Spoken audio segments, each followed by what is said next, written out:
डिनरसाठी plan होता मूग डाळ बनवायचा आणि भाकरी बनवायचा. त्याच्यासाठी एक पॅन ठेवला, त्याच्यात थोडंसं ऑइल टाकलं, जिरा मोहरीची फोडणी घातली, त्याच्यामध्ये थोडं जिंजर गार्लिक पेस्ट टाकली आणि थोडंसं ते शिजू दिलं. त्याच्यानंतर ओनियन ॲड केले आणि ते चांगले होऊ दिले.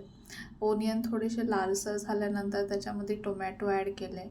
टोमॅटो ॲड झाल्यानंतर ते थोडेसे शिजू देण्यासाठी त्याच्यामध्ये सॉल्ट ॲड करायचं.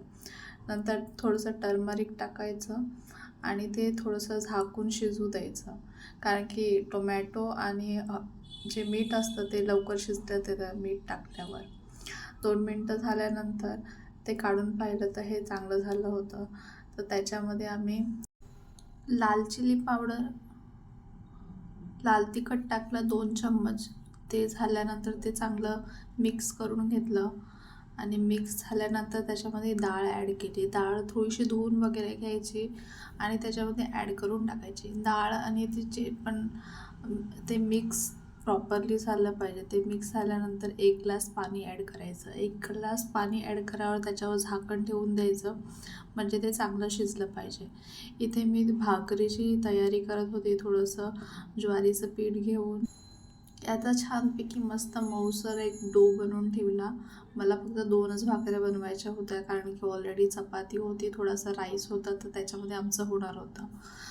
आता 1-2 दिवस झाले, मी 2-3 दिवसापासून चांगल्या भाकऱ्या बनवायला लागली आहे.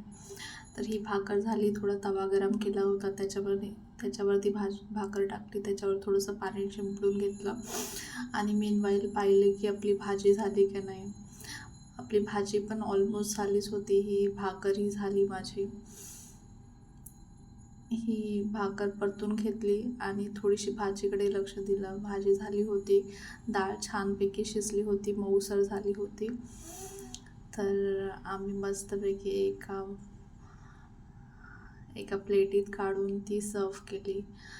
आणि आज सकाळी जी बनवलेली होती कोथिंबीरची चटणी, ती पण ॲड केली आणि आज छान लाईट वेट टाईप आमचं डिनर रेडी होतं.